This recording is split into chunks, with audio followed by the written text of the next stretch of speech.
Madilim pa ang umaga, tinatangay ng amihan ng amo ng basat na bulok na basura ng tuyong lupa at naglalagablab na uling mula sa mga kusina ng barangay Pag-asa. Hindi pa sumisikat ang araw, ngunit ang mga ingay ng buhay ay naririnig na ang malakas na pag-ugong ng mga jeepney na nagsisimula nang umanda ang kalansing ng mga kawali mula sa mga karinderya. Ang boses ng isang nagtitinda ng tinapay. Sa gitna ng lahat ng ito, si Elena, 25 taong gulang, ay naglalakad ng mabilis. Ang kanyang manipis na jacket ay halos hindi na kayang ipagsanggalang ang sarili niya at ang anak na si Isay na mahimbing na natutulog sa kanyang bisig mula sa ambon na bumubuhos. Bawat hakbang niya sa maputik na iskinita ay puno ng pag-iingat. Tinitiyak na hindi madudulas ang kanyang tsinelas sa lusak na nabuo mula sa pinaghalong ulan at alikabok. Ang bigat ni Isay sa kanyang bisig ay pamilyar, isang bigat na nagpapaalala sa kanya ng kanyang lakas at ang dahilan ng kanyang patuloy na pakikipagsapalaran. Ngunit sa umagang yon, ang bigat na yon ay sinamahan ng isang bagong pasanin ng tinig ni Aling Nena na voice message sa lumang cellphone ni Elena. Elena, anak, pasensya na sobrang taas ng lagnat ko.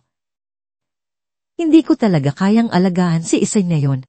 Ang tinig ni Aling Nena, na karaniwang puno ng sigla at pamilyar na kurot sa pisngi, ay ngayon ay mahina at halos hindi na marinig. Ang mga salita ay tumagos kay Elena na parang kidlat. Huminto siya. Ang kanyang paghinga ay bumigat. Ang kanyang trabaho bilang tagalinis sa mansyon ng mga Soriano sa Pampangmeno, Yates ay ang tanging pundasyon ng kanilang buhay ni Isay. Isang pagliban, isang pagkakamali ay nangangahulugan ng gutom, ng pagkawala ng tirahan. Ang takot sa pagkawala ng trabaho ay isang malamig na kamay na humigpit sa kanyang dibdib. Paano na sila ni Isay? Saan siya pupunta? Walang pamilyang matatakbuhan, walang ibang mapagkakatiwalaan. Si Aling Nena lang ang kanyang sanalan. Pinunasan niya ang ilang patak ng ulan sa noo ni Isay. Ang 2 taong gulang na bata ay nanatiling tahimik. Ang bibig ay bahagyang nakanganga. Ang mahaba at itim na pilikmata ay nakadikit sa pisngi. Ang kanyang inosenting tulog ay lalong nagpakirot sa puso ni Elena. Ang lahat ng ito ay para sa kanya, para sa kinabukasan niya. Muling naglakad si Elena, ngunit mas mabigat ang bawat hakbang. Ang ingay ng mga jeepney, ang amoy ng usok, at pinagsama-samang basura, ang basa at malamig na hangin, lahat ay tila nagsasabing, wala kang pagpipilian, Elena.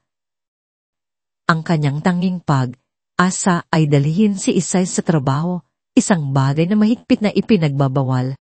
Ngunit sa panahong ito ng krisis, ang pagsuway sa patakaran ay tila mas maliit na kasalanan kaysa sa pagpapaubaya sa gutom.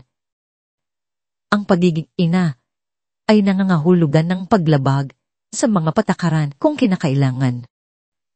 Ang paglalakbay mula sa barangay Pag-asa patungong Pampangweno, Yates ay parang pagtuwid sa isang hindi nakikitang hangganan mula sa isang mundo tungo sa isa pa. Nagsimula ito sa mga siksik na eskinita kung saan ang mga kabahayan ay halos nagdidikit. Ang mga bintana ay nagbubungaran at ang bawat salita ay naririnig. Ang mga basura ay nakakalat sa tabi ng daan at ang amoy, ang kanal ay hindi kailanman nawawala. Sumakay si Elena sa isang jeepney na puno ng pasahero. Ang balikat ni Isay ay nakadikit sa kanyang pisngi. Ang init ng katawan ng kanyang anak ay nagbibigay ng kakaibang ginhawa sa kabila ng kaba. Habang umaandar ang jeepney, unting nagbabago ang tanawin. Ang mga tindahan ng sari ay napapalitan ng mga grocery store na may aircon. Ang mga kalsadang bako at maputik ay nagiging makinis na aspaltalo. Ang mga tambak ng basura ay naglaho at ang mga naglalakihang puno ng akasya na maayos ang pagkaka-clean ay pumalit sa mga nakagawiang tanawin ng kawalan. Unting nawawala ang ingay ng jeepney, ang mga tao, ng buhay. Ang hangin ay naging mas presko, mas malinis, walang bahid ng usok o kanal. Pagdating nila sa dulo ng Pampangwino Heights, ang gati ng Soriano Mansion ay bumungad. Ito ay isang napakalaking gate na yari sa wrought iron na may detalyadong disenyo at kintong pintura. Sa likod nito, bumungad ang isang malawak na hardin na maayos ang pagkakaayos, puno ng mga halaman na perpektong nakahanay at mga bulaklak na nagbibigay kulay. Ang mansyon mismo ay isang obra maestra ng arkitektura, isang malaking istruktura na may pulang bubong na terrakota at mga puting padel na may mga bintanang salamin. Ito ay parang isang kastilyo, malaki at tahimik, tila hindi kailanman naglalabas ng anumang ingay.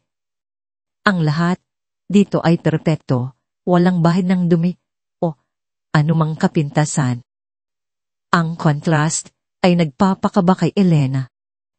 Ang mundo niya ay gulo, maingay, at puno ng buhay. Ang mundong ito ay tahimik, maayos, at tila walang emosyon. Ito ang mundo ng mga Soriano, isang mundo na hindi niya kayanman pinangarap na mapabilang. Ngunit siya ay naroon, isang tagalinis lamang. Habang papalapit siya sa gate ng serbisyo, ang kaba sa kanyang dibdib ay lalong lumalaki, parang isang malaking bato na bumabara sa kanyang lalamunan. Pagbukas ng gate ng serbisyo, agad na sumalubong sa kanya si Manang Rosa, ang matagal ng kusinera ng pamilya Soriano.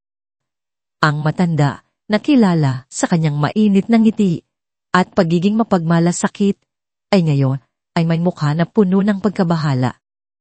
Ang kanyang mga mata ay nanlalaki at ang kanyang mga kamay ay gumagalaw, galaw sa ere na tila may pinagbabawalan. Naku, Elena, ano ang ginagawa mo? Bakit mo kasama si Isay?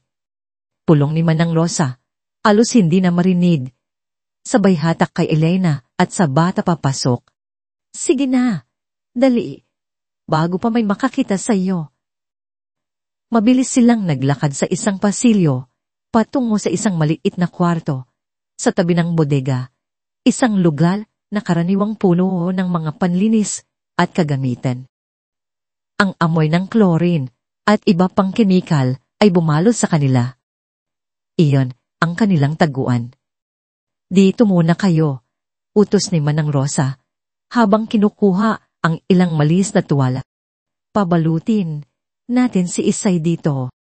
Kailangan tahimik siya, Elena. Parang daga. Kung may makakita sa inyo, malilintikan tayong lahat. Tinulungan ni Elena si Manang Rosa na balutin si Isay sa mga malambot na tuwalya. Ang ulo lamang ng bata ang nakalitaw. Nakita niya ang mga mata ni Isay, malalaki at matamlay, tila naiintindihan ang sitwasyon. Daga. Anak, bulong ni Elena, sa tainan ng bata. Ang kanyang tinig ay halos hindi marinig. Daga muna si Isay, ha? Tahimik lang. Ang takot na nadama ni Elena ay tumindi habang sinisimulan niya ang kanyang trabaho. Ang bawat pagaspas ng walis, ang bawat galaw ng basahan sa sahig na marmol, ay tila isang malakas na ingay na makararating sa kahit sinong nagbabantay. Naglilinis siya ng buong iingat. Tinitiyak na walang kalalasing na anumang bagay. Ang kanyang mga mata ay palaging nakatingin sa direksyon ng silid. Imbakan, sa bawat segundo ay ipinagdarasal na hindi umiyak o gumawa ng ingay si Isay. Ang kanyang buong pagkatao ay nakatutok sa isang layunin, makaligtas sa araw na ito nang hindi natutuklasan. Ang oras ay tila bumagal. Ang bawat minuto ay parang isang oras. Ang bawat sulok ng mansyon ay tila mas malaki, mas malawak, mas tahimik kaysa karaniwan.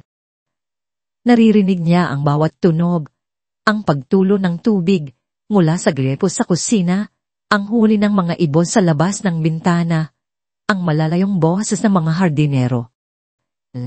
Ngunit higit sa lahat, ang kanyang pandinig ay nakatuon sa isang posibleng tunog, ang iyak ni Isay.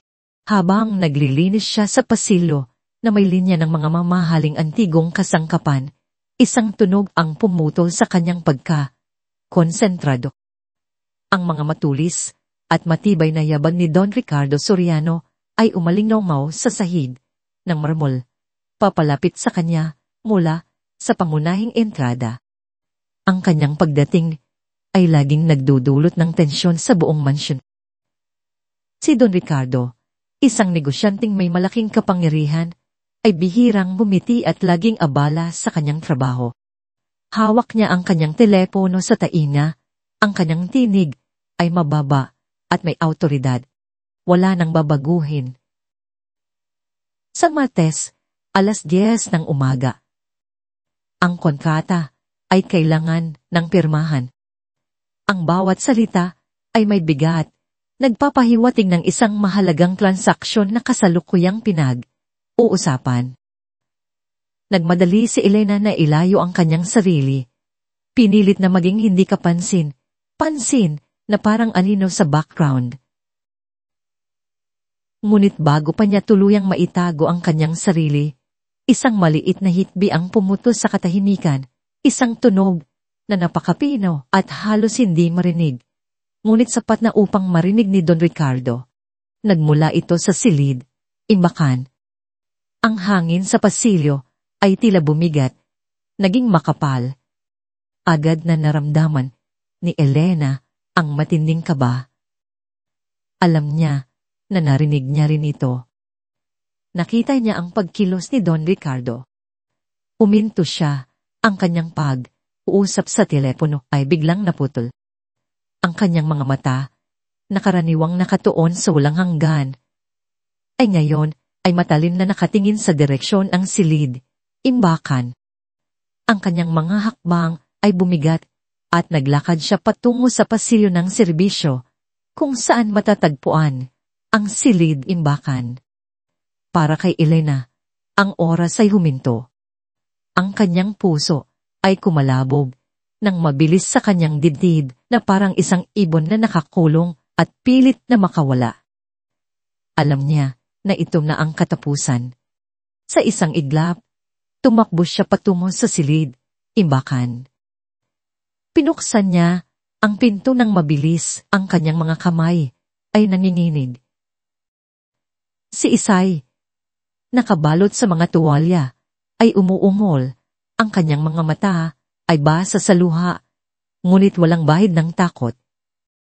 Sa sandaling makita niya ang kanyang ina, ang luha ay naglaho, at ang kanyang mga mata ay kumikinang sa pagmamahal. Ang pagmamahal ay mas malakas kaysa sa takot. Agad na yumakap si Isay sa kanyang ina, ang maliit niyang katawan ay sumiksik sa bisig ni Elena. Nang lumingon si Elena, nakita niya si Don Ricardo na nakatayo sa may pinto, ang kanyang malaking katawan ay tila bumabara sa buong daanan. Hindi siya nagsalita. Walang anumang ekspresyon sa kanyang muka. Tinitigan niya lang sila, ang kanyang mga mata ay nanatiling blangko. Walang emosyon. Ang kanyang katahimikan ay mas nakakapanindig. Balahibo kaysa sa anumang sigaw. Sa sandaling iyon, isang bagay na hindi inaasahan ang nangyari. Si Isay, na palaging puno ng pagtataka, ay unting iniyunat ang kanyang maliit na kamay. Ang kanyang mga daliri ay marahan na dumangpi sa gintong kumintas na nakasabit sa liig ni Don Ricardo. Ang ginto ay malamig sa kanyang balat. Isang bahagyang amoy ng kanela ang pumukaw sa hangin, isang amoy na tila nagmula sa kwintas mismo. Sa isang saglit, isang matandang alaala ang lumabas sa mukha ni Don Ricardo. Isang mabilis na pagbabago sa kanyang karaniwang matigas at walang ekspresyon na mukha. Ito ay mabilis na naglaho, ngunit nakita ito ni Elena. Bago pa man makasagot si Don Ricardo, isang bagong presensya ang lumitaw sa pasilyo. Si Senyora Sofia Soriano, ang asawa ni Don Ricardo, ay lumabas mula sa isang silid, elegante at walang bahid ng kapintasan sa kanyang damit. Ngunit ang kanyang mukha ay matigas, malanig, at walang anumang emosyon. Agad niyang nakita ang sitwasyon, at ang kanyang mukha ay nagpakita ng galit. Hindi sa bahay ko, malamig niyang utos, sabay turo sa pintuan ng serbisyo. Ang kanyang boses ay parang yelo, matalas at walang pagdadalawang isip. Alisin mo ang batang yan dito. At kunin mo na rin ang iyong gamit.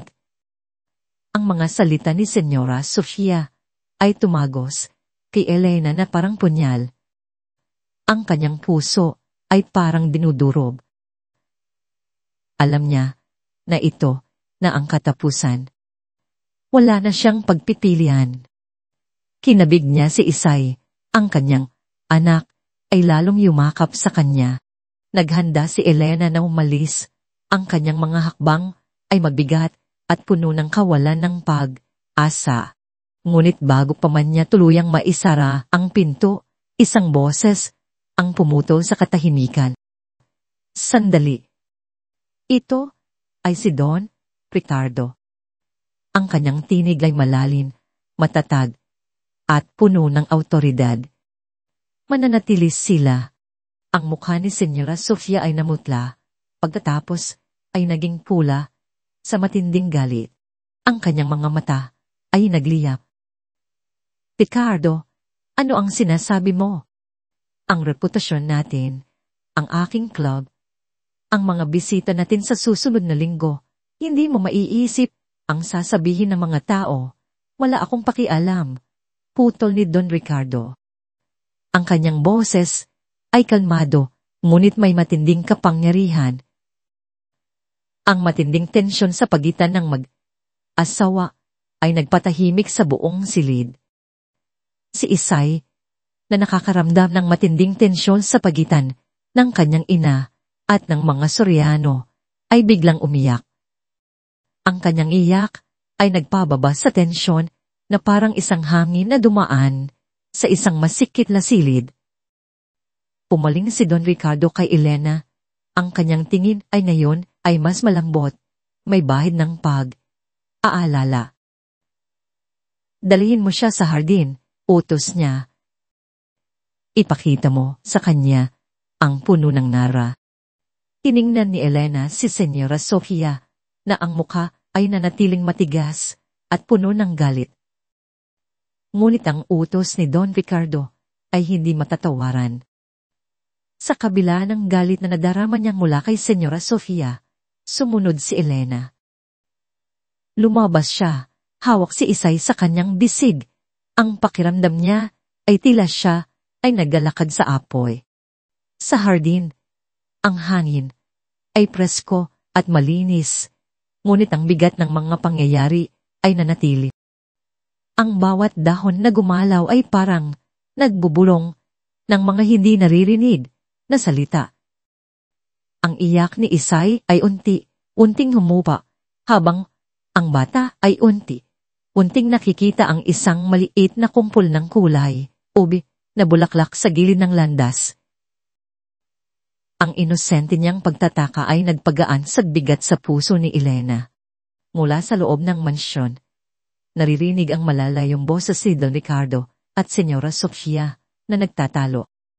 Ang kanilang mga salita ay hindi malinaw, ngunit ang kanilang galit ay malinaw na naririnig, kumakalat sa buong mansyon. Nalatili si Elena sa hardin, nakayakap sa kanyang anak, nagtataka kung ano ang magiging kapalaran nila sa bagong mundong ito na puno ang mga lihim at tensyon.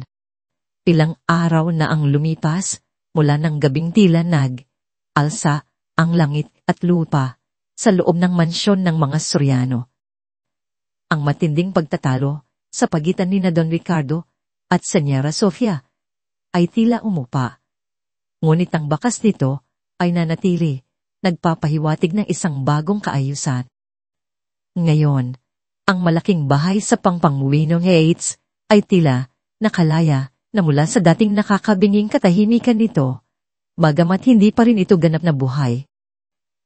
May kakaibang himig ng ngayon ang sumasama sa bawat ingay, ang mahinang tunog ng mga yabag ng isang bata, ang hindi inaasahang tunog ng pagtawa na tila mga bulong mula sa isang bagong mundo na nagsisimula ng mabuo.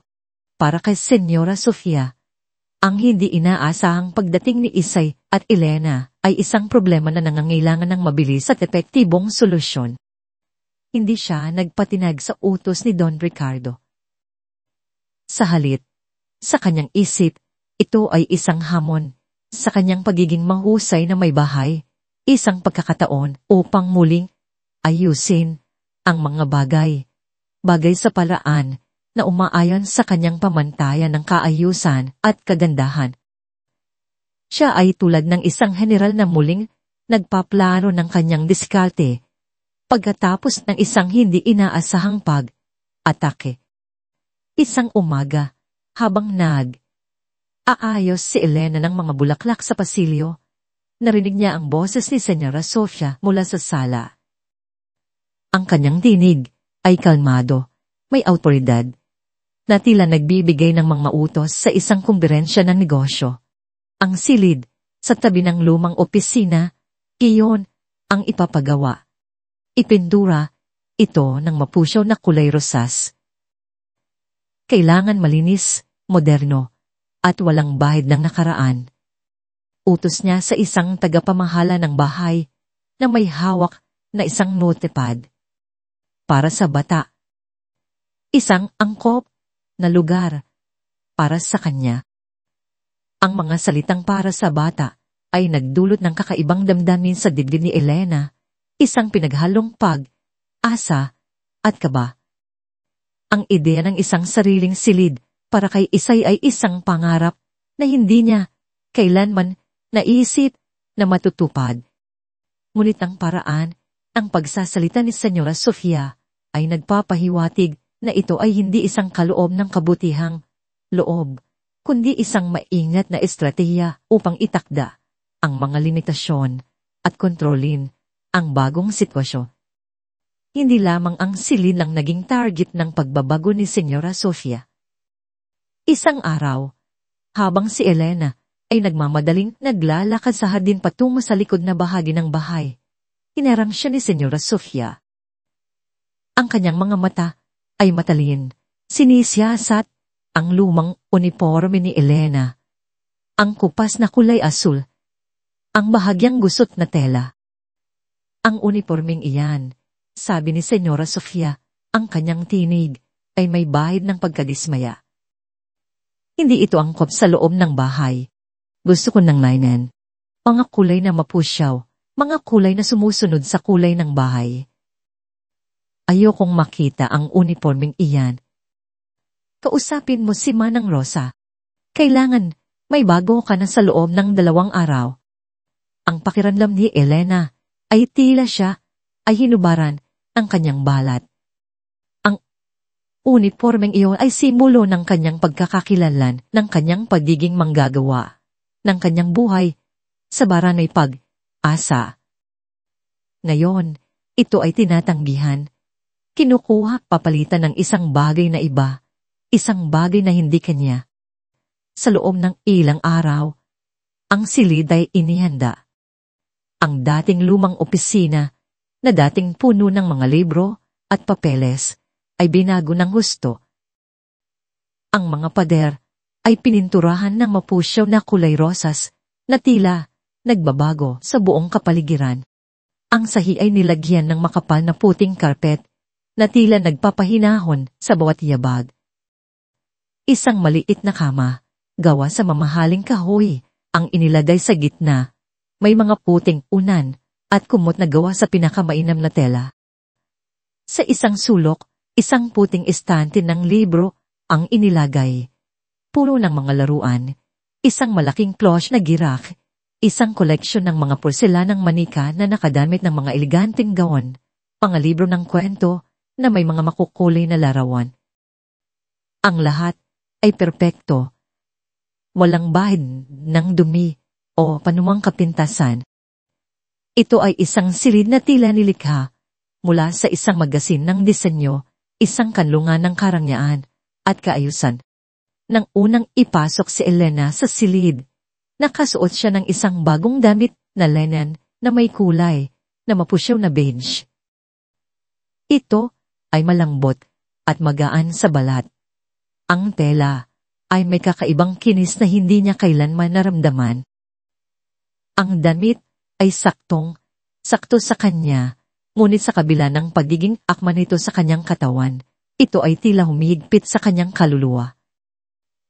Ang damit ay elegante, ngunit hindi ito sumasalamin sa kanyang pagkatao.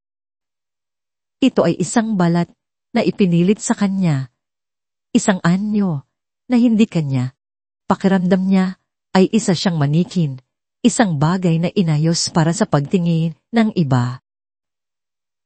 Nakatayo si Senora Sofia sa may pinto, nakapamulsa.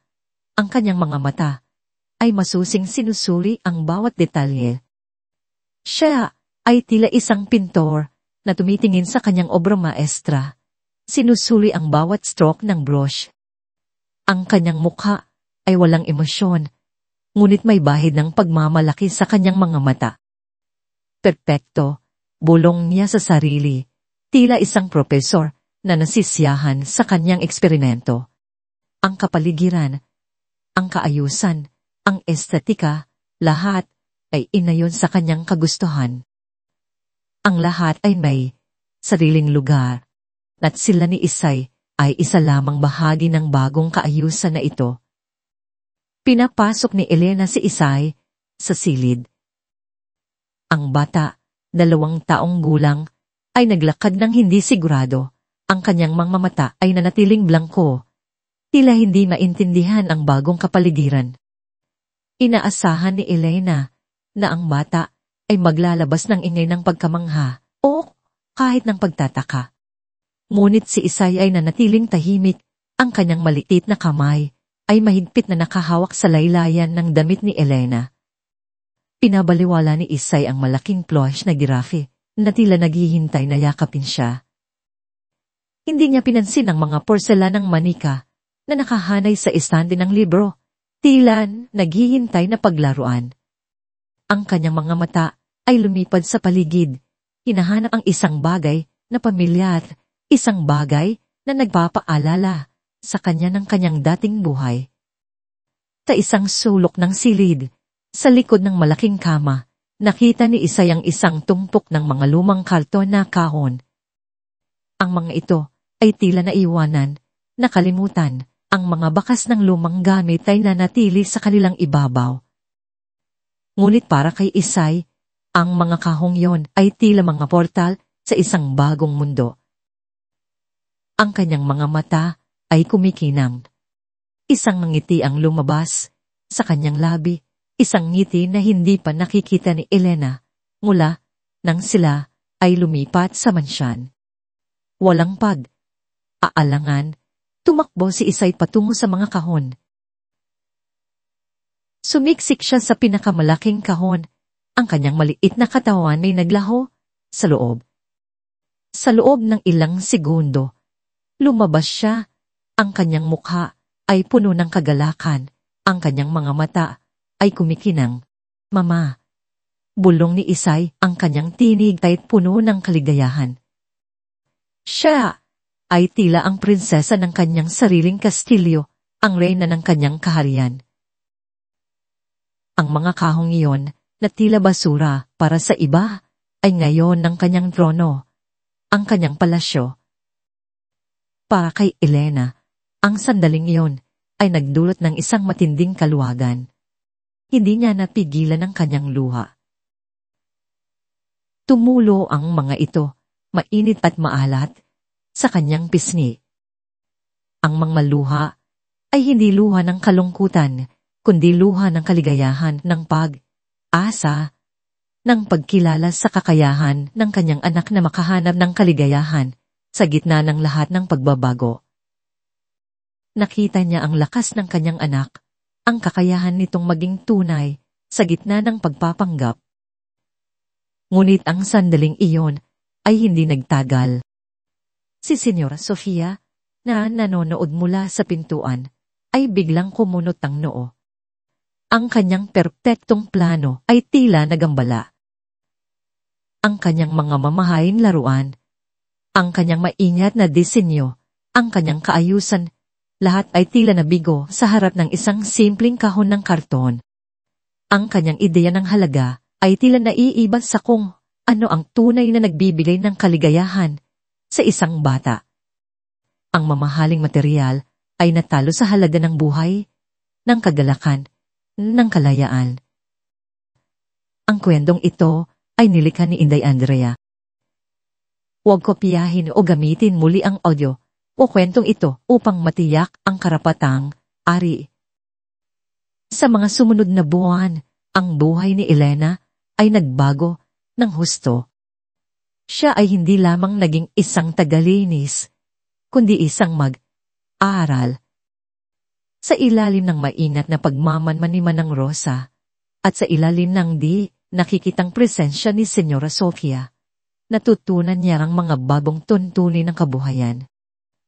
Natutunan niya ang mga komplikadong etika ng tahanan, ang tamang oras para maghanda ng kape, ang tamang paraan para maglagay ng plato sa hapag, kainan, ang tamang paraan para gumamit ng mga tinidor at kutsilyo na may iba't ibang laki at hugis.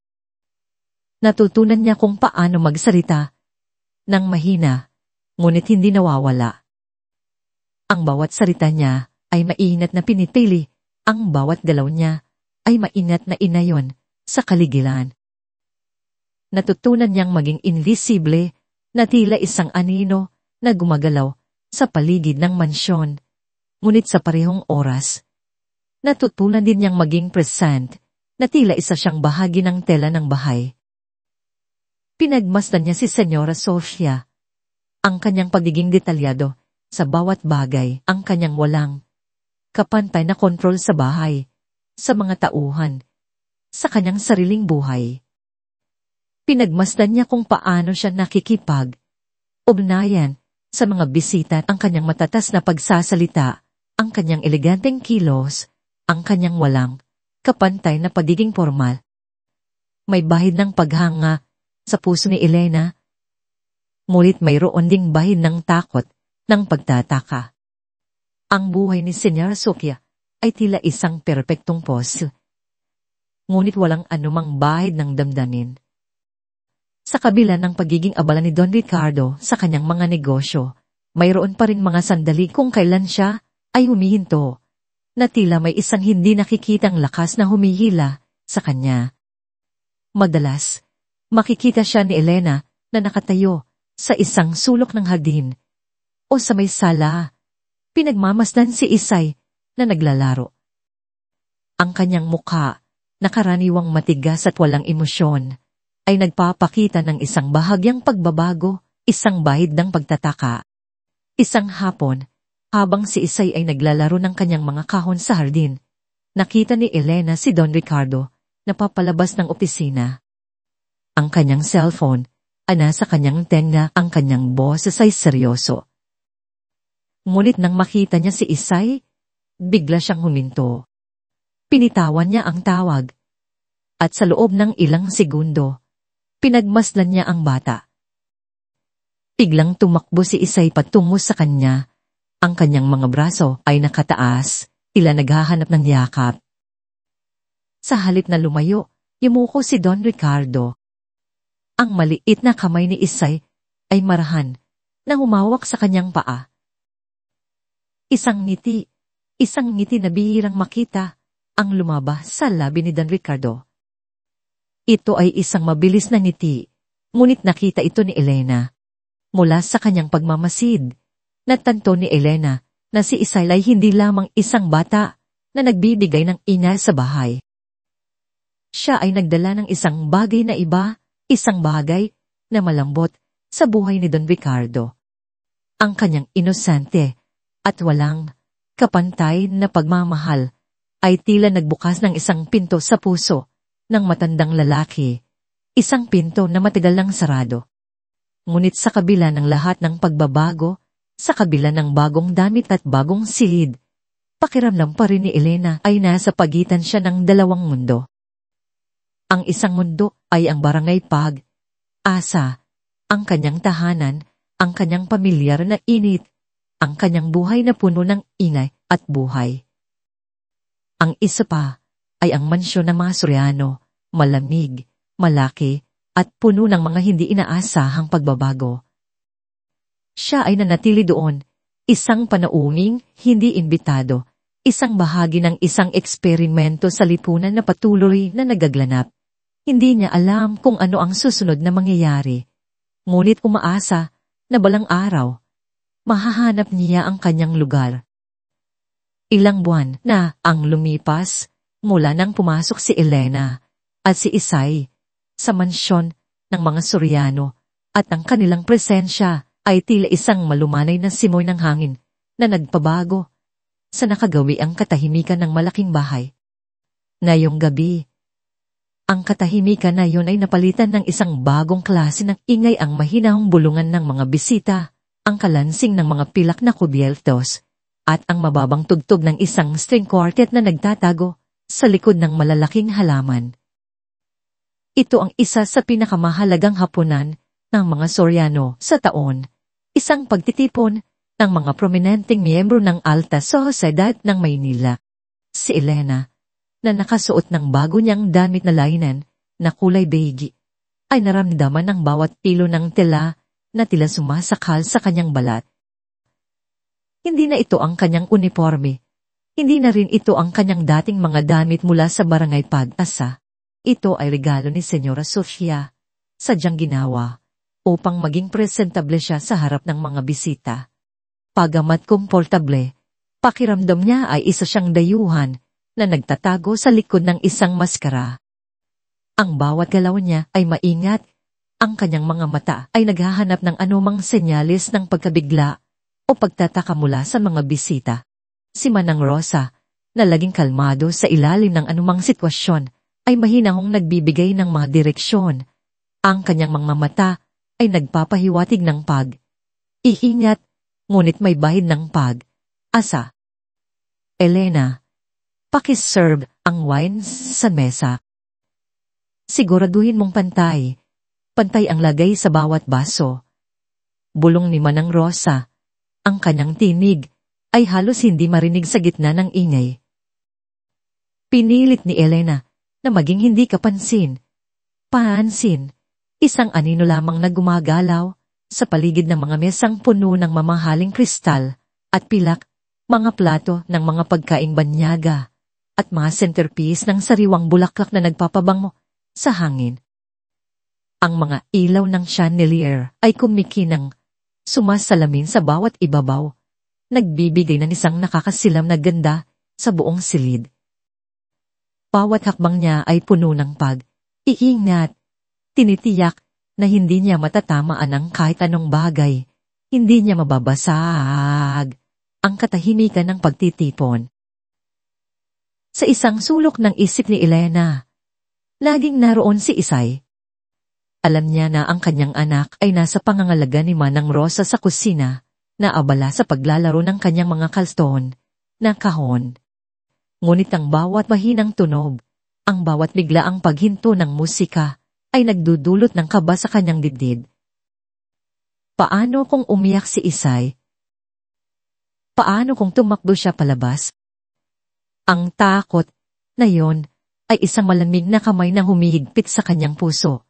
Isang paalala ng kanyang hindi matatag na posisyon sa mundong nito.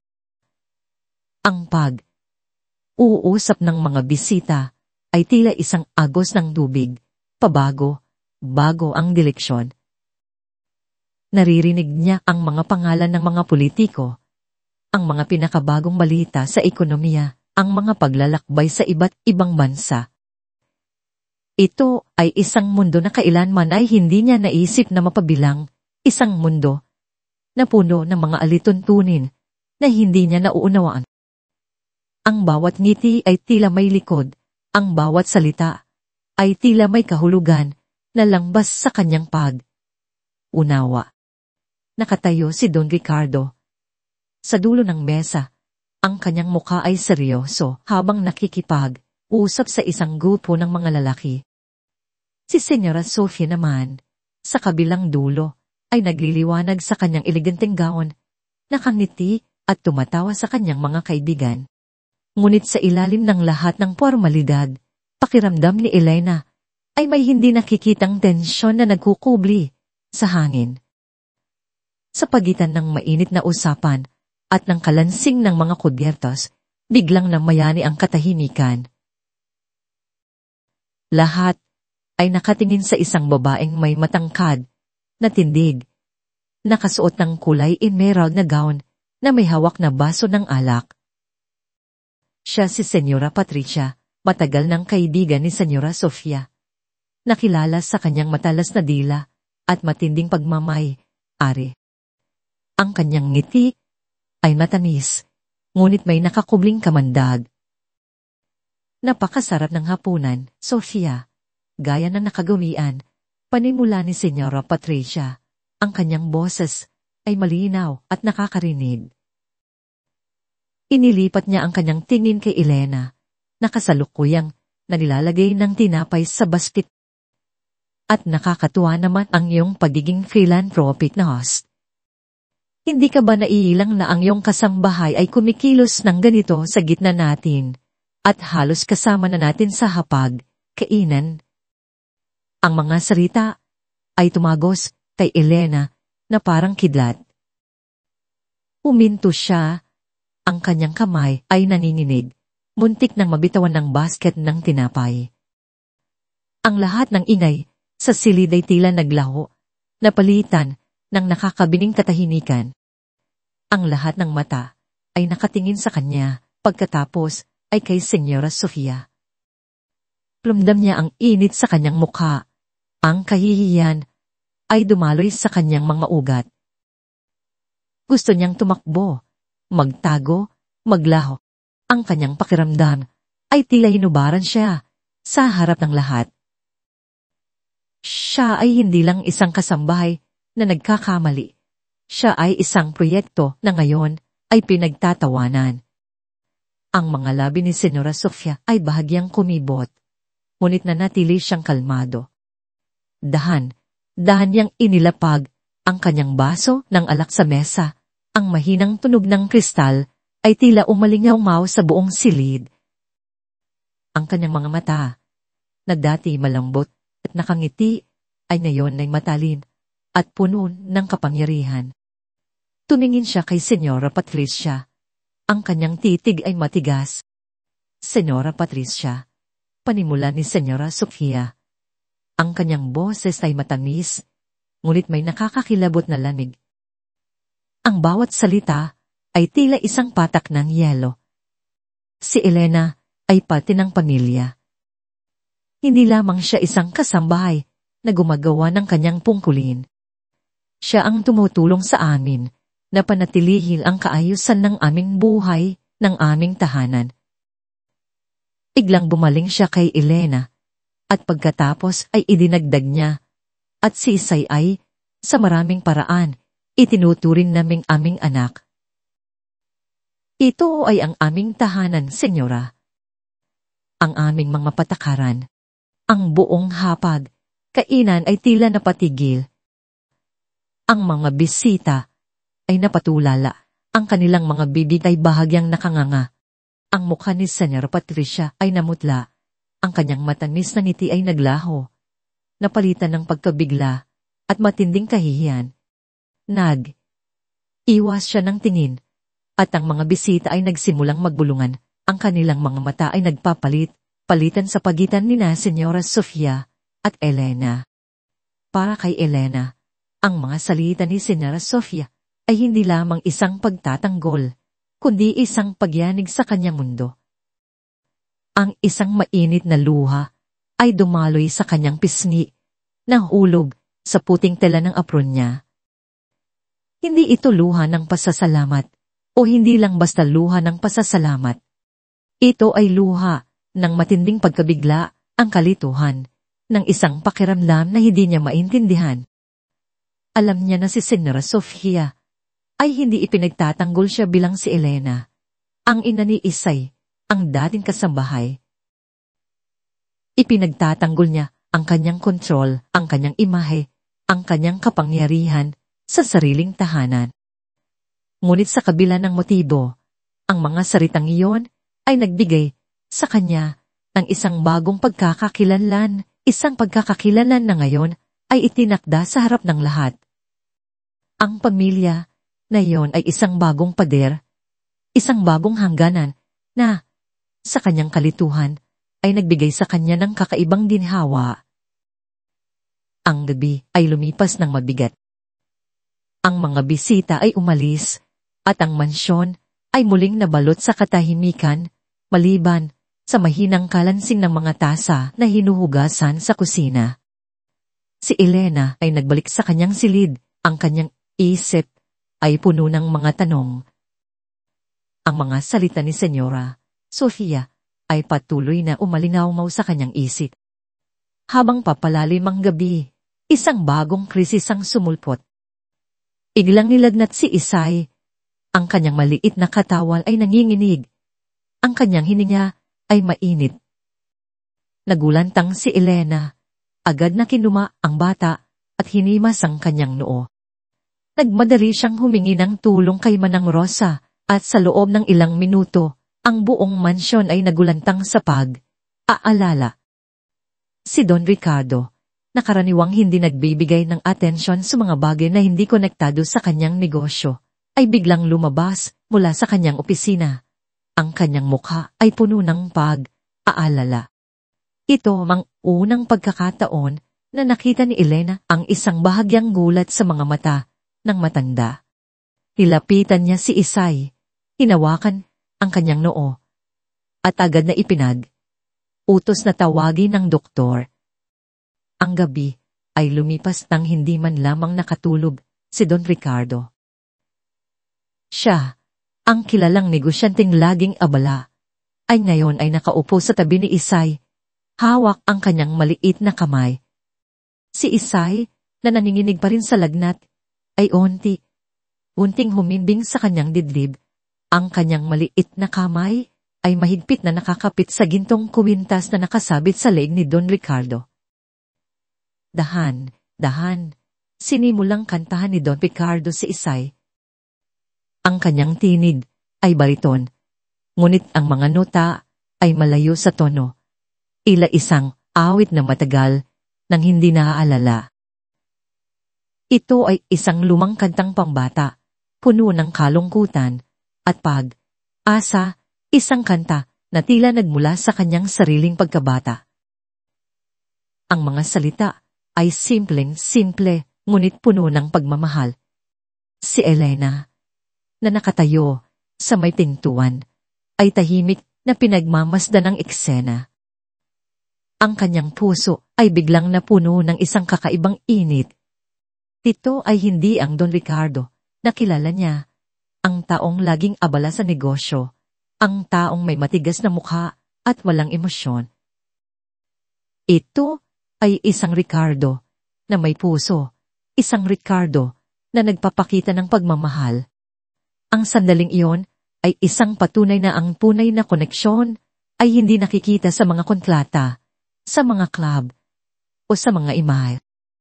Ito ay nakikita sa presensya, sa pag-aalaga, sa pagmamahal. Hindi lamang si Don Ricardo ang unting nagbabago. Maging si Senyora Sofia, sa kabila ng kanyang pagiging matigas, ay nagsisimula ring makaranas ng mga pagbabago sa kanyang kalooban.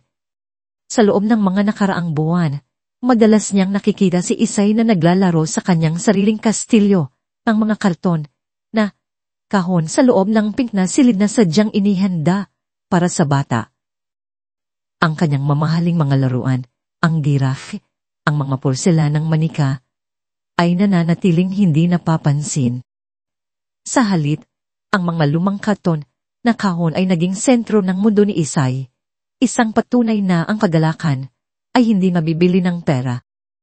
Sa mga sandaling iyon, nararamdaman ni Senora Sofia ang isang bahagyang pagkabigo, ngunit kasama nito ay isang kakaibang pagtataka. Ang kanyang eksperimento sa kaayusan at estetika ay tila nabigo sa harap ng simpleng kagalakan ng isang bata. Unti niyang nauunawaan na ang halaga ng mamahaling material ay natalo sa halaga ng buhay. Ang tunay na kagandahan ay hindi nakikita sa perpetong pagkakagawa, kundi sa buhay at kagalakan. Isang araw ng mainit na umaga, habang si Senora Sofia ay naglalakad sa hardin, nakita niya si Isay na nagpupumilit na abutin ang isang bulaklak ng nara. Ang maliit na bata ay tumatalon, ang kanyang mga kamay ay nagpupumilit na abutin ang kulay orange na bulaklak na nakasabit sa isang mababang sanga. Ang mukha ni Senora Sofia, na karaniwang puno ng pag-iingat sa kanyang sarili, ay biglang nagpakita ng isang kakaibang ekspresyon. Walang pag-aalangan, si Senora Sofia, na nakasuot ng isang mamahaling puting damit, ay biglang lumuhod sa damuhan. Ang kanyang damit ay napunasan ng lupa, at ang kanyang buhok ay bahagyang nagulo. Ngunit hindi niya ito pinansin. Marahan niyang tinulungan si Isay na abutin ang bulaklak ng nara. Ang maliit na kamay ni Isay ay marahan na humawak sa bulaklak, at ang isang malaking ngiti ay lumabas sa kanyang labi. Para kay Elena, na tahimik na nagmamasid mula sa kusina, ang eksenang iyon ay isang patunay ng pagbabago. Ang isang babaeng kilala sa kanyang pagiging formal, sa kanyang pagiging mahigpit sa kanyang sarili, ay ngayon ay lumuluhod sa damuhan, nakikipaglaro sa isang bata, walang pakialam sa kanyang pananamit o sa kanyang imahe. Ito ay isang bagong uri ng tawa, isang tawa na hindi na peking, kundi galing sa puso, malalim at puno ng kagalakan. Ang yelo sa puso ni Senora Sofia ay unting natutunaw. Ang pader na hindi nakikita sa pagitan ni Elena at ng pamilya Soriano ay nagsisimula ng masira. Ang koneksyon nina Isay at Don Ricardo ay lumalin, at si Senora Sofia ay nakararanas ng mga pagbabago sa kanyang kalooban, bagamat hindi pa niya ito lubusang tinatanggap. Ang mansyon na dati isang malamig at formal na tahanan ay ngayon ay tila napupuno ng isang bagong klase ng init. Isang init na nagmumula sa mga hindi inaasahang koneksyon at sa pagbabago ng mga puso. Lumipas ang mga taon na tila mga bulong ng hangin sa matatayog na puno ng nala sa hardin ng mga Soriano. Ang 2 taong gulang na si Isay, na dati mahiyain at halos hindi gumagawa ng ingay sa pagdating niya, ay ngayon ay 5 taong gulang na, isang kumpol ng enerhiya at tagalakan, na pumapasok sa kindergarten. Ang kanyang presensya ay hindi lamang isang karagdagan sa mansyon, ito ay isang puwersa na nagpabago sa kapaligiran, nagpabago sa mga puso. Ang dating nakakabinging katahimikan ng bahay, ay ngayon ay puno ng mga tunog ng buhay, ang kalansing ng mga laruan sa sahig ng kanyang silid, ang tunog ng kanyang maliliit na paa na tumatakbo sa pasilyo, at ang hindi inasahang tunog ng tawa na nagmumula sa mga labi na dati matigas at seryoso. Si Elena na ngayon ay mas matatag na sa kanyang posisyon ay lumago din. Ang takot na laging nakakublis sa kanyang mga mata ay unting napapalitan ng tiwala at pag-asa. Ang kanyang bagong uniforme, ang mga eleganteng damit na linen na ibinigay ni Senora Sofia ay hindi na pakiramdam na isang maskara, kundi isang bahagi ng kanyang pagkakakilanlan, bagamat hindi pa rin niya lubos na tinatanggap ito. Siya ay hindi na lamang isang kasambahay, siya ay isang katuwang sa pagpapalaki kay Isay, isang mapagkakatiwalaang miyembro ng kakaibang pamilya na ito. Ngunit sa kabila ng lahat ng ginhawa at katiyakan, may bahagi pa rin ng kanyang puso na nananahan sa barangay Pag-asa, ang init ng komunidad na kanyang pinagmulan, ang mga taong kanyang iniwan. Isang hapon, habang naghahanda si Elena ng merienda para kay Isay, tumawag ang guro sa kindergarten ng bata. Ang boses nito sa telepono ay malumanayin, ngunit puno ng pag-aalala.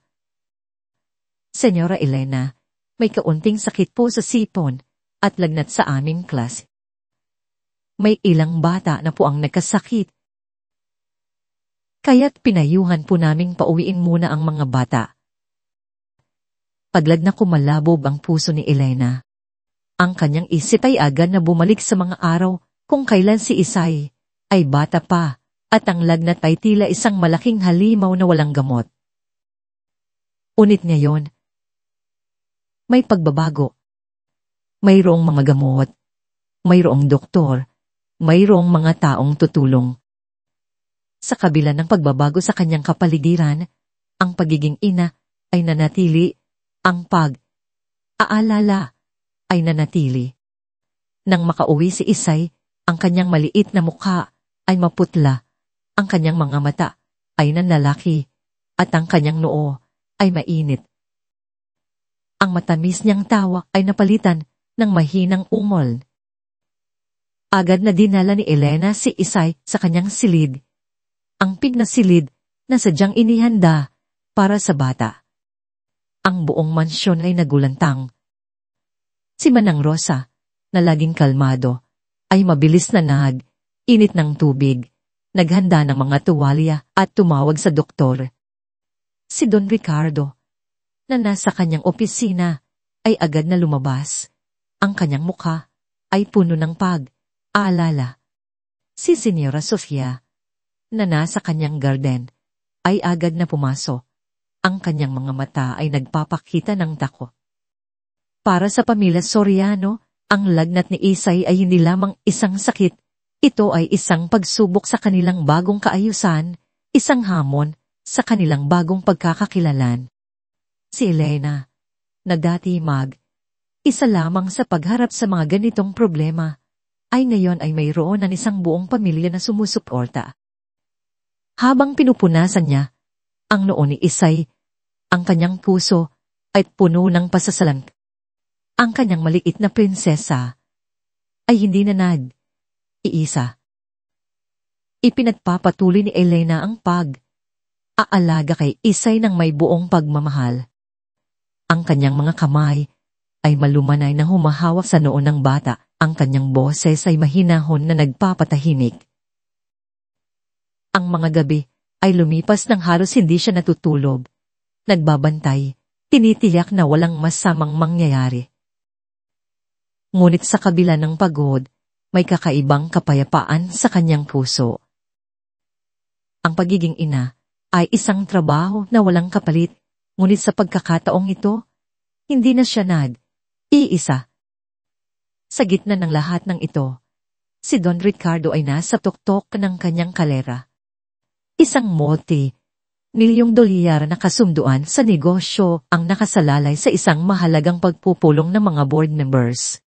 Ang kanyang mga ade ay abala sa paghahanda ng mga presentasyon.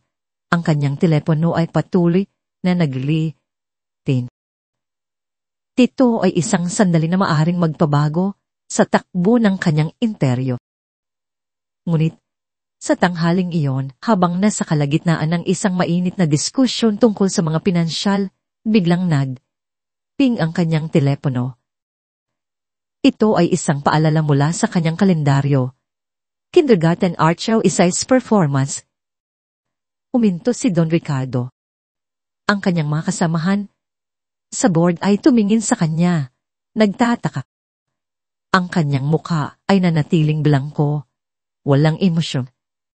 Ngunit sa kanyang kalooban, isang labanan ang naganap. Ang bilyong dolyar na kasunduan laban sa isang pagtatanghal ng 5 taong gulang. Nagpatuloy ang pag-uusap, ngunit ang kanyang isip ay lumipad na. Nakita niya ang mukha ni Isay ang kanyang ngiti, ang kanyang pagmamahal. Hindi siya maaaring mawala sa sandaling iyon. Hindi siya maaaring mawala sa pinakamahalagang pagtatanghal ng kanyang anak. Dahan, inilapag ni Don Ricardo ang kanyang telepono sa mesa. Tumingin siya sa kanyang mga kasamahan. Ipagpatuloy ninyo ang pagboto nang wala ako, utos niya. Ang kanyang boses ay malalim at may autoridad.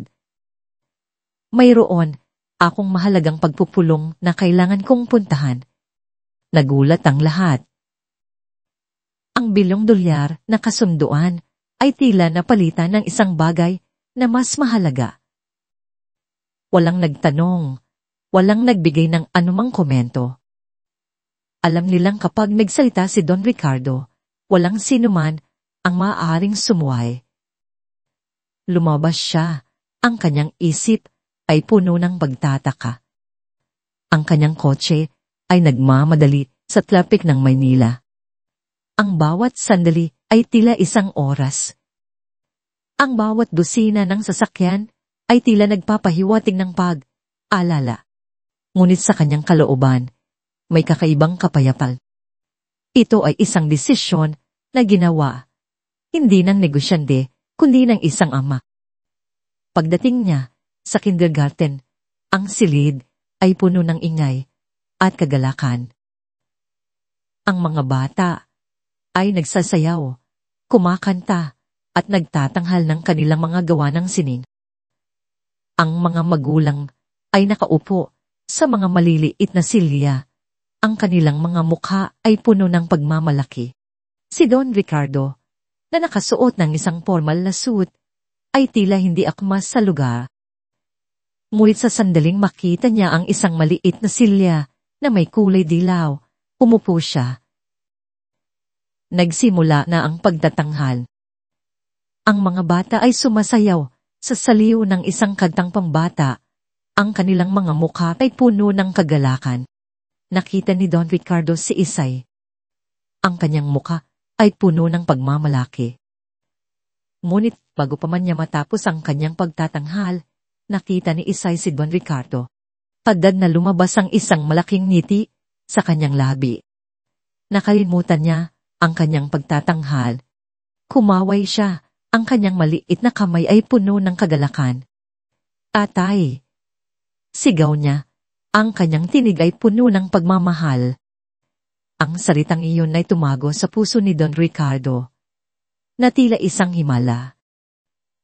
Sa kanyang isip, ang salitang tatay ay hindi lamang isang pamagat, kundi isang koneksyon na luwangpas sa oras at sa lahat ng iba pang relasyon.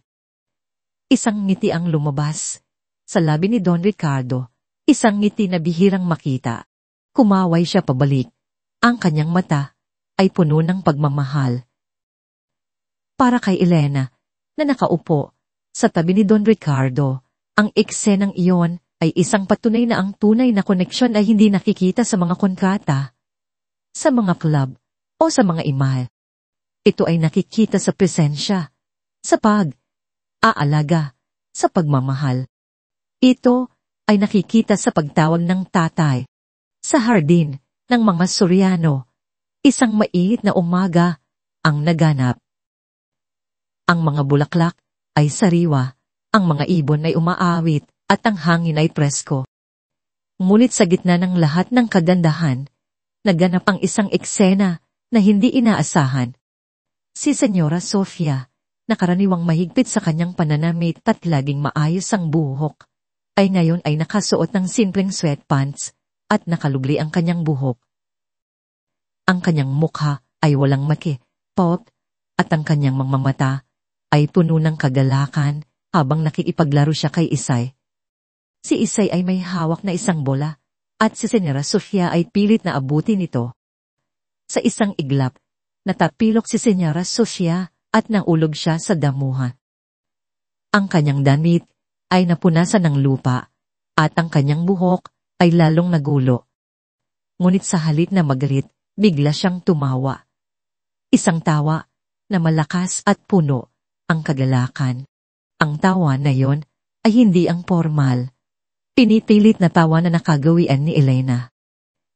Ito ay isang tawa na galing sa puso, isang tawa na nagpapakita ng tunay na kagalakan. Ito ay isang tawa na nagpapakita na ang kanyang puso ay unti-unting lumambot. Ang kanyang yelo ay natutunaw. Para kay Elena, na tahimik na nagmamasid mula sa beranda, ang eksenang iyon ay isang patunay ng pagbabago. Nakita niya ang isang Senyora Sofia na hindi natakot na maging totoo, hindi natakot na magpakita ng kahinaan, hindi natakot na maging isang ordinaryong tao. Ang kanyang puso ay biglang napuno ng init. Sa mga nakalipas na taon, habang unti-unting nagbabago ang pamilya Soriano, unti ring nagbabago si Elena. Hindi na lamang siya isang kasangbahay na gumagawa ng kanyang tungkulin, siya ay naging isang mag-aaral. Sa kanyang pagmamasid sa pamamahala ni Senyora Sofia sa malaking bahay, ang kanyang pagiging detalyado, sa bawat bagay ang kanyang pagiging maayos at organisado, ay nagbigay kay Elena ng bagong pananaw. Natutunan niya hindi lamang ang mga etika ng tahanan, kundi pati na rin ang sining ng pamamahala, ng o organisa, at ng pagpaplano. Sa mga gabing tahimik, matapos matulog si Isay, madalas ay nagbabasa si Elena ng mga lumang libro mula sa aklatan ng mga Soriano. Hindi na ito mga librong pambata, ito ay mga libro tungkol sa pag-unlad ng komunidad, mga proyekto sa lipunan, mga paraan upang matulungan ang mga nangangailangan. Ang kanyang isip ay patuloy na bumabalik sa barangay pag-asa, sa kanyang mga kababayan, sa mga kahirapan na kanilang kinakaharap araw-araw. Nakita niya ang malaking agwat sa pagitan ng dalawang mundo, ang kanyang pinagmulan at ang kanyang kasalukuyan. Ang mga problema sa barangay pag-asa, ang kawalan ng trabaho, ang kahirapan, ang kakulangan sa edukasyon, ay tila mas malinaw sa kanyang isip na yon. Nagsimula siyang mag-isip ng mga paraan upang makatulong, upang magdala ng pagbabago. Madalas, ibinabahagi niya ang kanyang mga iniisip kay Manang Rosa. Ang matandang kusinera na mayroong matinding karunungan at pag-unawa sa buhay ay laging nakikinig ng may buong atensyon. Anak, ang buhay ay hindi lamang tungkol sa kung ano ang mayroon ka, sabi ni Manang Rosa isang gabi, habang nagkakape sila sa kusina. Ito ay tungkol sa kung ano ang magagawa mo, sa kung ano pang mayroon ka. Mayroon kang puso, Elena. Mayroon kang karanasan. Iyan ang pinakamahalagang kayamanan. Ang mga salita ni Manang Rosa ay tumagos sa puso ni Elena. Nagsimula siyang magkaroon ng pangarap, isang pangarap na lampas sa pagiging kasambahay, lampas sa pagiging ina. Ito ay isang pangarap na makatulong, makapagbigay ng pag-asa, makapagbago ng buhay. Nagsimula siyang magtala ng kanyang mga ideya sa isang maliit na notebook. Ang kanyang mga kamay ay puno ng pag-asa. Ang mga relasyon sa loob ng bahay ng mga Soriano ay nagbago ng husto. Si Don Ricardo at Senyora Sofia, na dati iabala sa kanilang sariling mundo, ay natagpuan ang kasiyahan sa mga simpleng bagay, ang pagtawag ni Isay ng tatay, ang pagtawa ni Senyora Sofia sa damuhan. At si Elena, ang dating takot na kasambahay, ay nagsisimulang makita ang isang bagong landas para sa kanyang sarili, isang landas na lampas sa kanyang kasalukuyang trabaho, isang landas na puno ng pag-asa at pagbabago.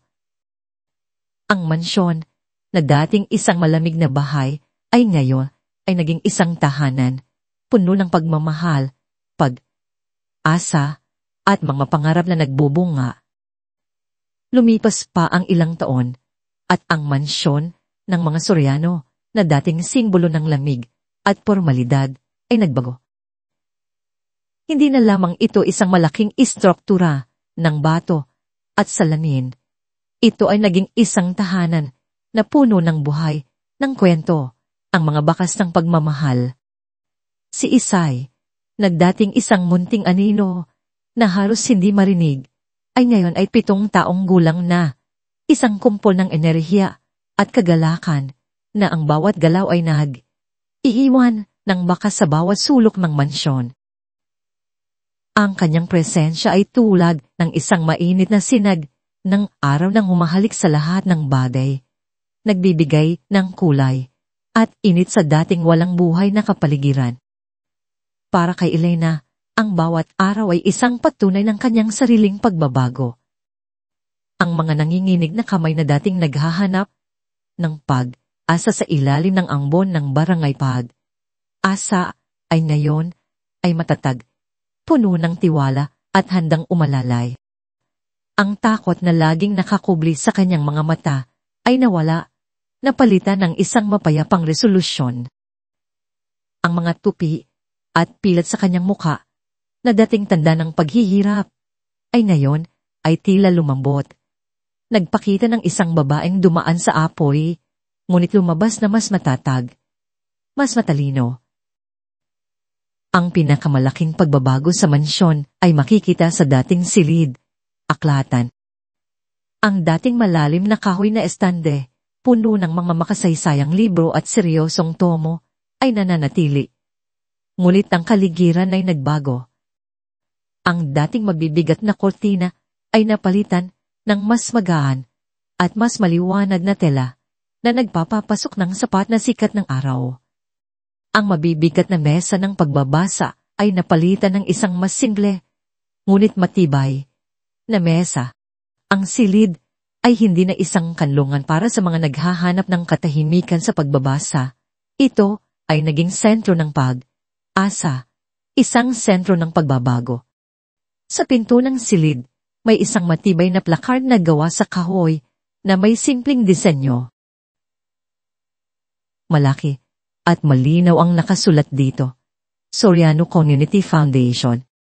Sa ibaba nito, may mas maliit na sulat, pinamumunuan ni Elena. P.S. Ang pangalan ni Elena, na dating isang bulong lamang sa mga pasilyo ng mansyon, ay ngayon ay nakasulat sa isang pinto na nagpapahiwatig ng kanyang bagong posisyon, ng kanyang bagong pagkakakilalan. Sa loob ng silid, nakaupo si Elena sa likod ng isang simpleng mesa na gawa sa matibay na nara. Ang mesa ay walang masyadong dekorasyon, maliban sa isang lapis at isang notepada. Ang disenyo nito ay tila sumasalamin sa kanyang pagiging praktikal at pagiging simple. Sa kanyang likuran, ang mga lumang libro ay tila naging mga saksi sa kanyang paglalakbay. Ang damit na suot ni Elena ay hindi na ang eleganteng linen na ibinigay ni Senyora Sofia, bagamat iyon din ay kanyang naging parte.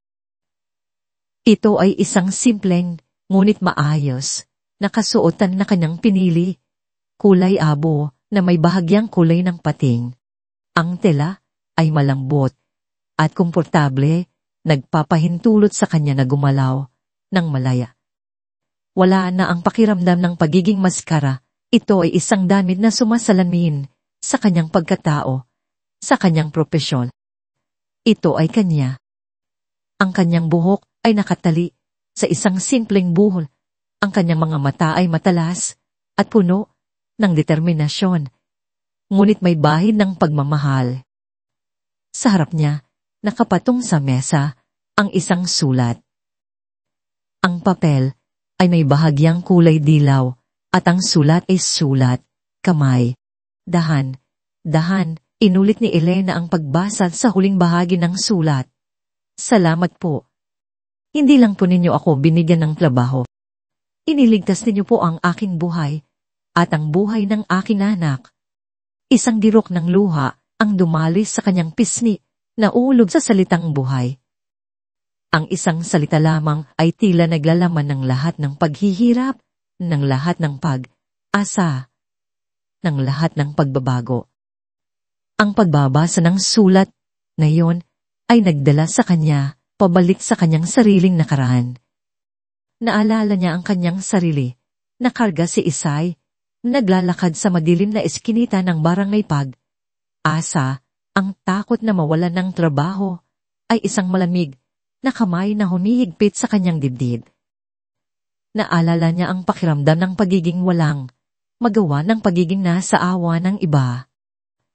Ngayon, ang sulat na ito ay patunay na ang kanyang paghihirap ay hindi na sayang. Ang kanyang mga karanasan ay naging sandalan ng iba. Ang kamay na dating nangangalampag, nanghihingi, ay ngayon ay nakalahad. Nagbibigay ng tulong, nagbibigay ng pag-asa. Uminga ng malalim si Elena. Ang kanyang dibdib ay puno ng isang kakaibang pagmamalaki at responsibilidad. Hindi lamang niya binigyan ng trabaho ang babaeng ito. Binigyan niya ito ng pag-asa, ng dignidad, ng isang bagong simula. At iyon ang pinakamahalaga sa lahat. Ang bawat sulat, bawat kwento, ay nagpapatunay na ang kanyang paglalakbay ay may malalim na layunin. Ito ang kanyang pamanang nililikha, isang patunay na ang kapangyarihan ay hindi nakikita sa kung ano ang mayroon ka, kundi sa kung ano ang ginagawa mo, sa kung ano ang mayroon ka. Sa labas ng mansyon, ang dating perpektong hardin ay nagbago na rin. Ang mga damuhan ay hindi na perpektong gupit. May mga bakas ng mga yapak ng bata sa damuhan, mga bahid ng putik, mga mancha ng katas ng prutas mula sa mga piknik. Ang ilan sa mga bulaklak ay hindi na maayos na nakahanay at may mga bahagi ng lupa na tila na baliktad, nagpapahiwatig ng mga laro at paghuhukay. Ngunit sa kabila ng lahat ng kapintasan, ang hardin ay tila mas buhay, mas masaya. Ito ay hindi na isang formal na palamuti. Ito ay isang espasyo para sa buhay, para sa paglalaro, para sa mga alaala. Kaya nga nang sinasabi ng matandang kasabihan, ang isang buhay na pamilya ay nag-iiwan ng mga bakas. Sa gitna ng hardin, sa isang bahagi na tila naging isang makeshift na mini soccer field, dalawang maliliit na bato ang nagsisilbing goalpost. Makikita si Isay. 7 taong gulang na siya at ang kanyang buhok ay nakatali sa isang mataas na ponytail na laging gumagalaw sa bawat hakbang niya. Hawak niya ang isang lumang bola ng soccer na may mga bakas ng paggamit at siya ay nagtatakbo. Takbo. Sumisigaw ng kadalakan. Siya ang ari ng may Caxias field na yon, ang reyna ng kanyang kaharian ng laro. Ang kanyang mga mata ay kumikinang sa tuwa. Ang kanyang pagtawa ay umalingaw-maw sa buong hardin. Sa kanyang tabi, abala rin sa paglalaro, si Senyora Socia. Wala na ang kanyang matigas na formalidad. Nakasuot siya ng isang simpleng pantalon at shirt, at ang kanyang buhok ay maluwal na nakatali. Hindi na niya pinapansin kung marumihan ang kanyang damit o magulo ang kanyang buhok. Sinubukan niyang sipain ang bola. Ngunit sa halip na tumama sa goalpost, lumipad ito sa maling direksyon. Nagkamali siya. Ngunit sa halip na magalit, bigla siyang tumawa.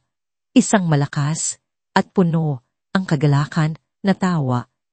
Hindi ito ang pilit na tawa na dati niyang ipinapakita sa mga pagtitipon ng alta sosyedad. Ito ay isang tawa na nagmumula sa kanyang tiyan. Isang tawa na tunay, malalim, at puno ng kalayan. Ang tunog ng kanyang tawa ay tila nagpapahiwatig ng kanyang ganap na pagbabago. Nakita na niya ang tunay na halaga ng buhay hindi sa karanyahan, kundi sa simpleng kagalakan, sa koneksyon. Sa loob ng opisina, biglang bumukas ang pinto. Si Manang Rosa, na ngayon ay may ilang kulay puti na sa kanyang buhok. Ngunit laging masigla ay pumasok. Hawak niya ang isang tasa ng kape. Ang amoy nito ay kumalat sa buong silid. Nilapag niya ito sa mesa ni Elena. Ang kanyang mga mata ay puno ng pagmamahal. Direktor, sabi ni Manang Rosa, ang kanyang boses ay malumanay, ngunit puno ng paggalang.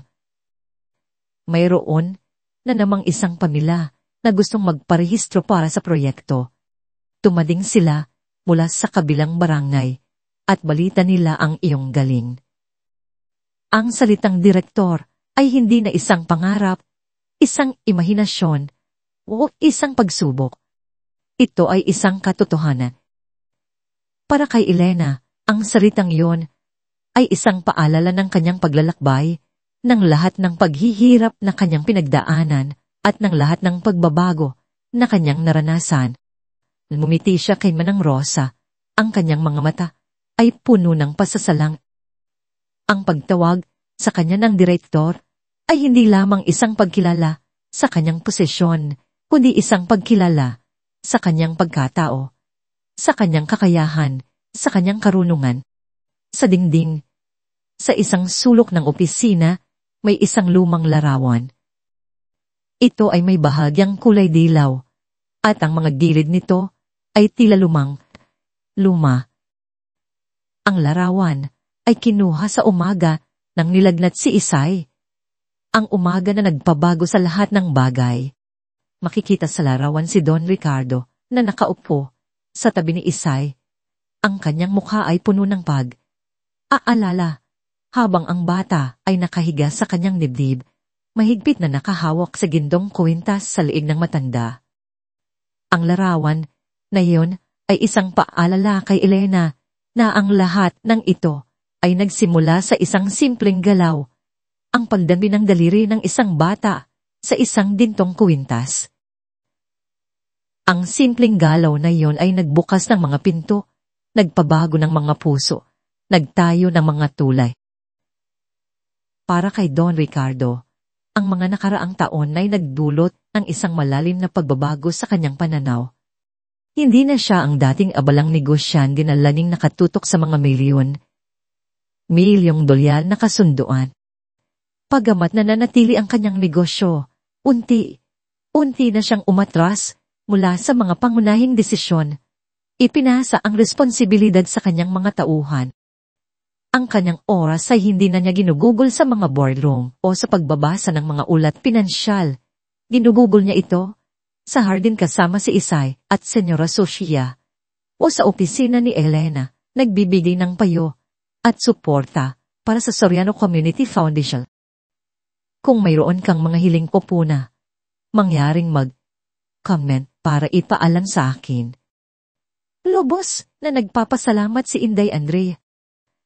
Madalas, makikita siya ni Elena na nakaupo sa isang sila sa opisina. Tahimik na pinagmamasdan ng kanyang pagtatrabaho.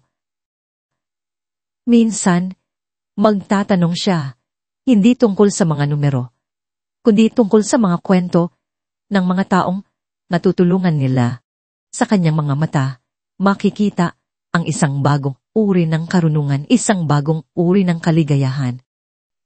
Nauunawaan na niya ngayon na ang tunay na kayamanan ay hindi na sa mga kontrata o sa mga ari. Ariyan, ito ay nasa presensya. Ang presensya ng pamilya, ang presensya ng pagmamahal, ang presensya ng pagbibigay.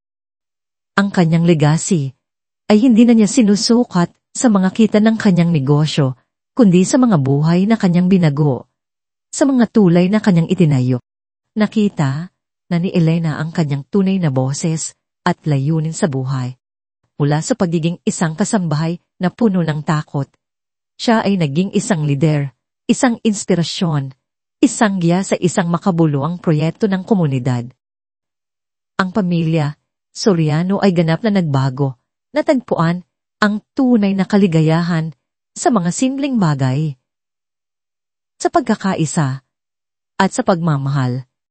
Ang mansyon na dating isang malamig na palasyo ay ngayon ay isang tahanan, isang sentro ng pag-asa, isang patunay na ang pagbabago ay posible at ang puso ng tao ay may walang hanggang kakayahang magmahal at lumago. Pagsapit ng dapit, Hapon sa pambanguli ng Heights, isang payapang hapon ang bumalot sa barangay Pag-asa. Ang liwanag ng araw ay unting lumulubog. Iiwan ng gininto ang kulay sa ulap na nagpapahiwatig ng pagtatapos ng isa pang abalang araw. Sa gitna ng payak na plaza, na dating puno ng ingay at tawanan, ngayon ay tanging mga mahihinang tinig lamang ng mga naglalakad at ang malayo, malumanay na tunog ng isang gitara ang maririnig. Ito ang lugar kung saan ang buhay ay umaagos ng simple, walang mga matatayog na pader, walang mga mamahaling palamuti, tanging ang tunay na esensya ng komunidad.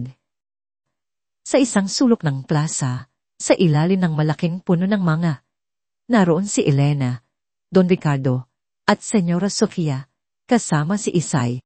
Ang apat na individual na may iba't ibang pinagmulan at karanasang bumubuo ng isang hindi inaasahang pamilya, ay nakaupo sa isang mahabang upuan na yari sa bato. Sa kanilang harapan, mayroong isang maliit na cart ng nagtitinda ng kape at mula roon ay kumakalat ang amoy ng kanala, sariwa at nakaka-relax na tila nagbibigay ng kakaibang init sa mapalubog na araw. Ito ang kanilang paboritong kape sa isang simpleng luho na dati hindi nila pinapansin, ngunit ngayon ay naging bahagi ng kanilang araw na kasiyahan. Ang hangin may presko, may bahid ng amoy ng lupa, at mga sariwang dahon na pinagsama ng amoy ng kanela at kape.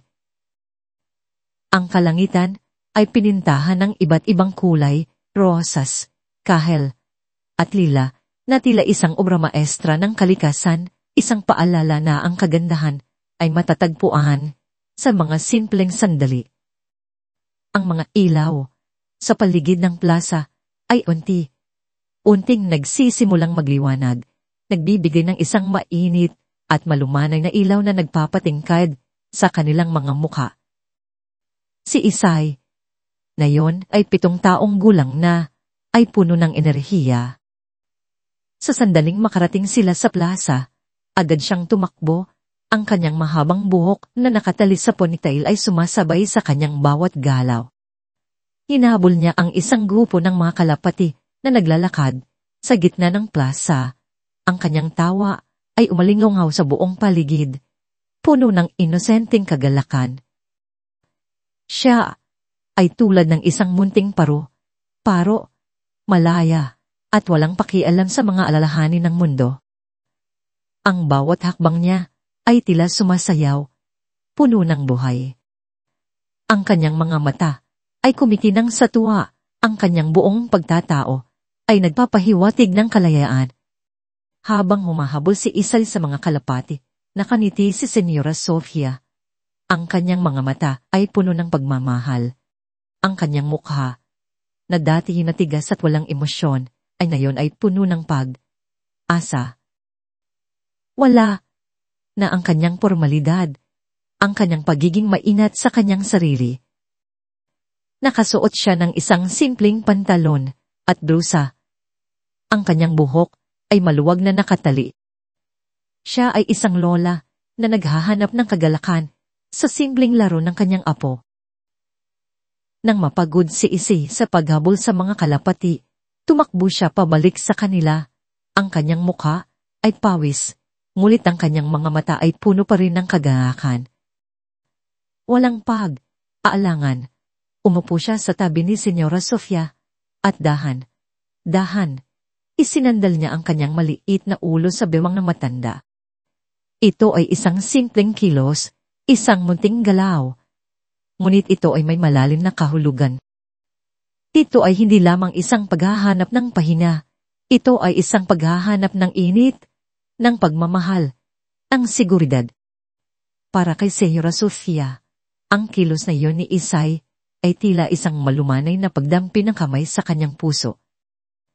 Ang kanyang mga kamay, na dati itila isang matigas na baluti na laging nakahanda para sa isang labanan, ay ngayon ay nanginginig. Dahan, at nang may bahagyang pag-aalinlangan, Inilapag niya ang kanyang kamay sa buhok ni Isay. Ang kanyang mga daliri ay marahan na hinagod ang malambot na buhok ng bata at ang kanyang kamay ay nanatili doon. Ito ay hindi lamang isang paghaplos. Ito ay isang pagtanggap, isang pagmamahal na lampas sa mga salita. Sa loob ng kanyang isip, nagbalik si Senyora Sofia sa nakaraan.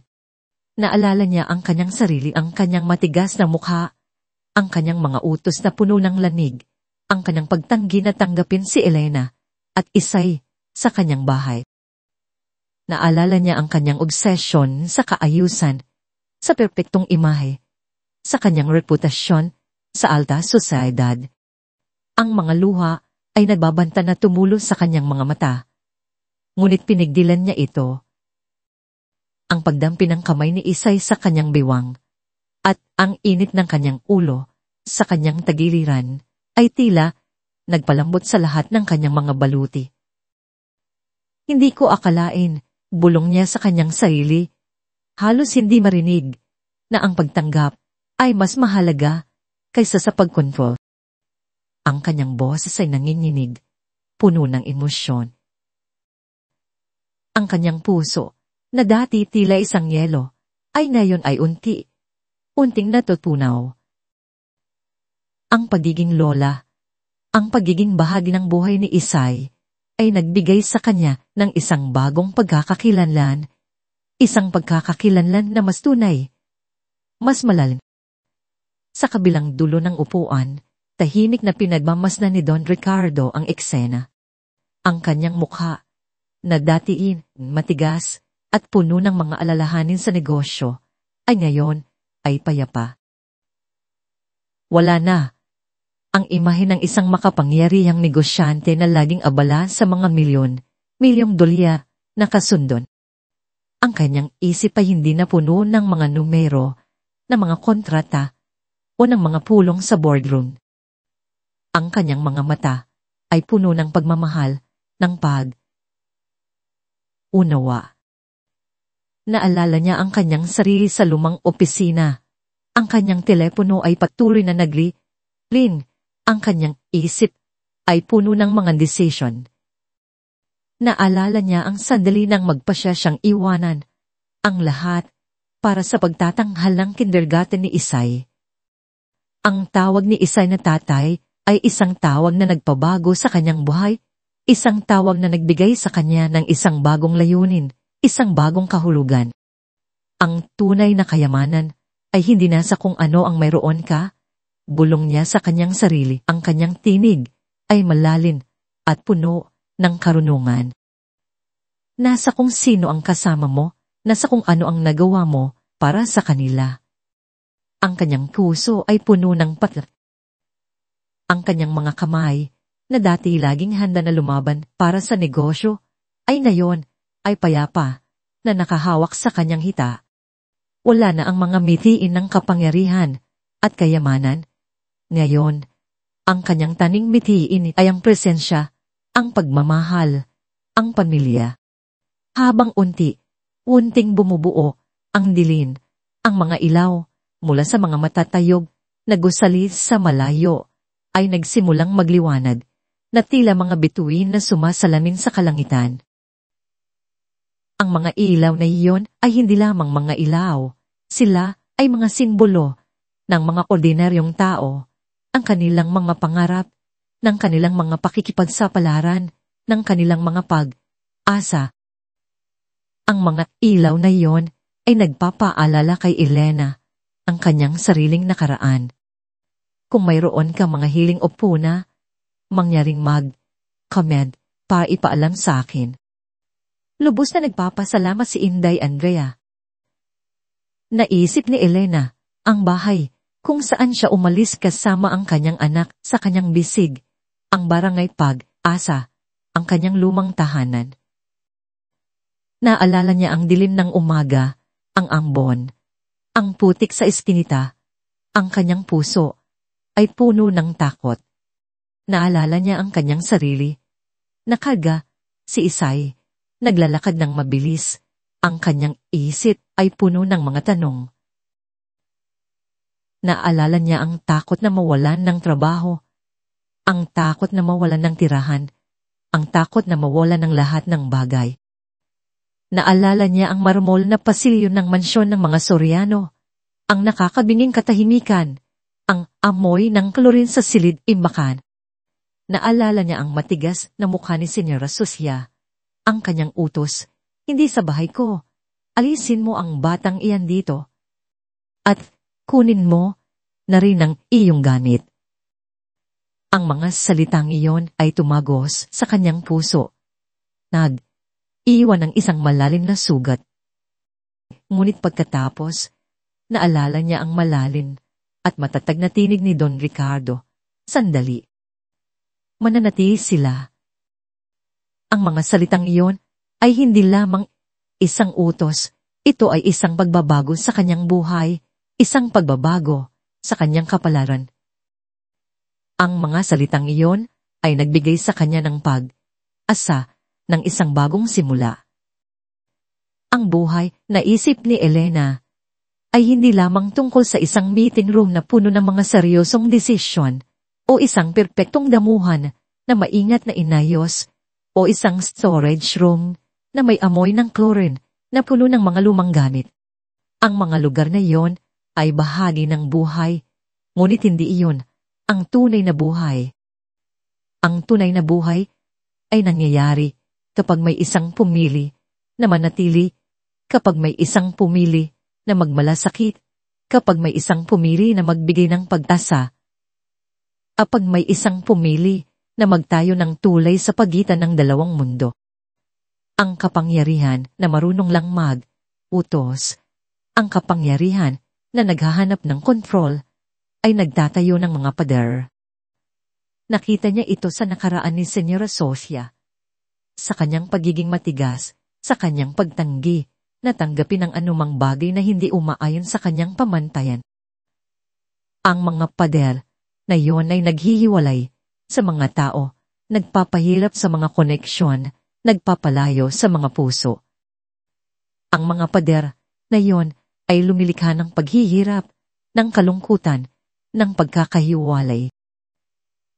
Ngunit ang kapangyarihan na marunong magmalasakit, ang kapangyarihan na naghahanap ng pag-unawa, ay nagtatayo ng mga tulay. Nakita niya ito sa desisyon ni Don Ricardo na panatilihin sila ni Isay sa unting pagbabago ni Senyora Sucia sa kanyang sariling paglalakbay mula sa isang takot na kasambahay tungo sa isang lider ng komunidad. Ang mga tulay na iyon ay uugnay sa mga puso, nagpapakita ng pagmamahal, nagbibigay ng pag-asa. Ang mga tulay na iyon ay lumilikha ng pamilya, ng komunidad, ang isang mas magandang mundo. Ang dignidad ng manggagawa, ang pagpapahalaga sa bawat individual, ang pagkilala sa kanilang mga pangarap at paghihirap, at ang pagmamahal ng may bukas na puso, ang kakayahang magbigay ng walang hinihintay na kapalit, ang kakayahang tanggapin ang lahat ng tao ng walang pagtatangi, ay mga pulsang nagsusulat muli ng kapalaran. Ito ang nagpabago sa kanilang lahat. Ito ang nagpabago sa buhay ni Elena, sa buhay ni Isay, sa buhay ni Don Ricardo at Senyora Sucia. Ito ang nagpakita na ang pagbabago ay posible, na ang pag-asa ay laging naroon. Ang pamilya ay hindi isang entablado, isang lugar kung saan nagtatago ka sa likod ng isang maskara o nagtatanghal ng isang perpektong larawan sa harap ng mga manonood. Ang pamilya ay hindi tungkol sa kung ano ang sinasabi ng lipunan o kung ano ang nakikita ng ibang tao.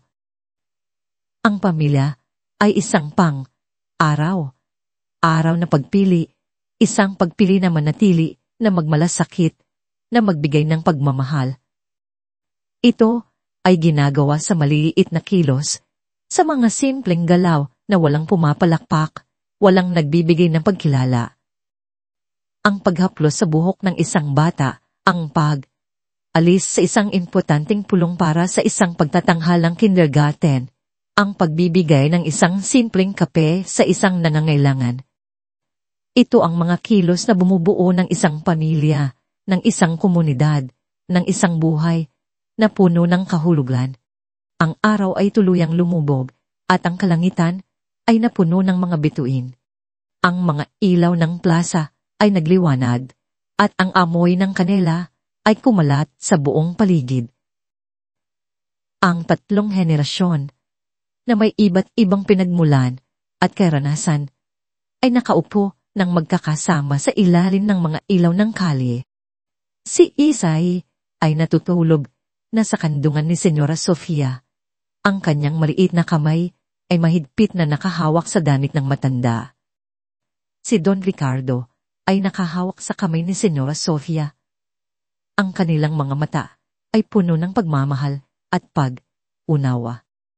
At si Elena, ang dating takot na kasambahay, ay nakatingin sa kanilang lahat. Ang kanyang puso ay puno ng pasasalamat. Ito ay isang pamilya na hindi binuo ng dugo, kundi ng pagmamahal, ng pagtanggap, at ng mga pagpili ng malasakit. Ito ay isang pamilya na patuloy na lumalago, patuloy na nagbabago, at patuloy na nagtatayo ng mga tulay. Ang mga ilaw ng plaza ay patuloy na nagliwanag, na tila nagbibigay ng pag-asa sa lahat ng mga dumaraan. Ang buhay ay patuloy na umaagos, at bawat araw ay isang bagong pagkakataon na gumawa ng mga bagong pagpili, na magtayo, ang mga bagong tulay, na magsulat ng mga bagong kwento. At sa bawat bagong kwento, ang mga puso ay patuloy na magkakaugnay, patuloy na lumalago, patuloy na nagmamahal,